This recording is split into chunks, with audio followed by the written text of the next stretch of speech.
My family hijacked my vacation plans for my golden sister and her kids.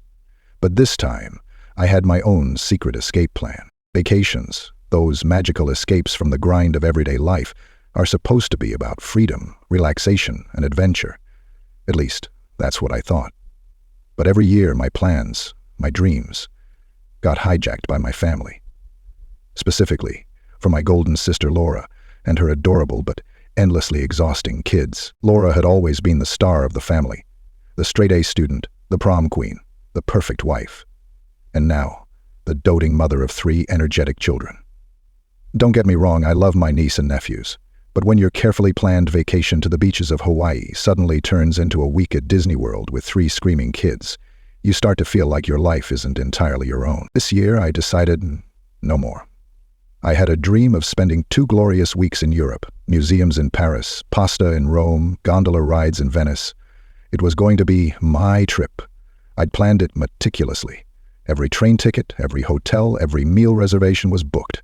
Nothing could ruin it. Or so I thought. It all started at the Sunday family brunch 2 months before my trip. My parents had invited me over, and as soon as I walked in, I felt a familiar dread in my gut. There was Laura, sipping mimosas, surrounded by her children, who were happily throwing scrambled eggs at each other. "Oh, Mac," Laura said, her tone dripping with faux excitement. "Mom told me about your Europe trip. That sounds amazing."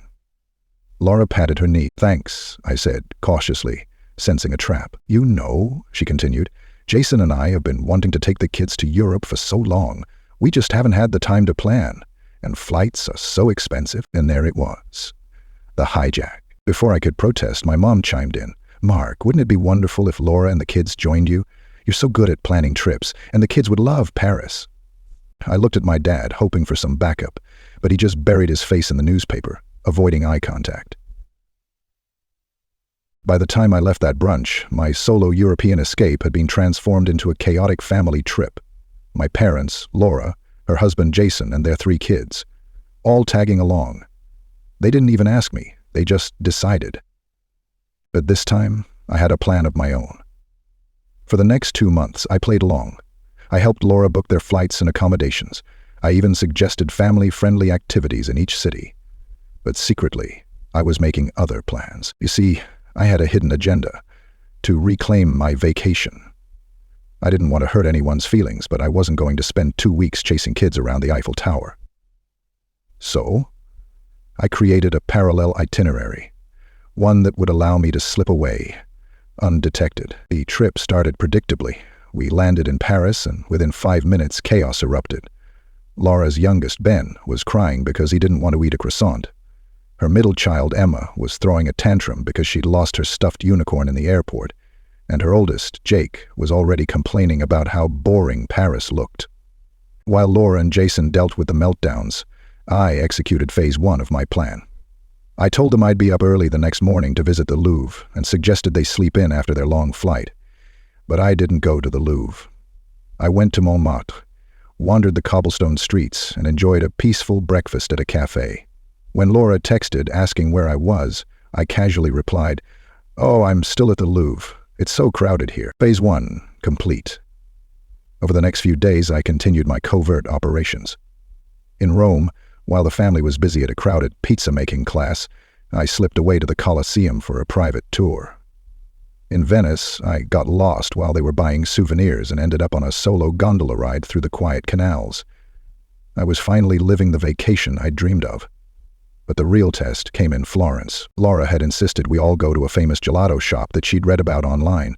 As we stood in line, surrounded by noisy tourists, I decided it was time for phase 2, the ultimate escape. "I'll be right back," I told them. I forgot my wallet at the hotel. They barely noticed me leave.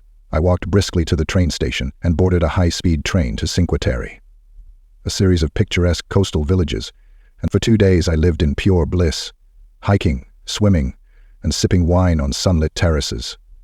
I turned off my phone and let the family think I was simply exploring Florence. When I finally returned to the group, Laura was fuming.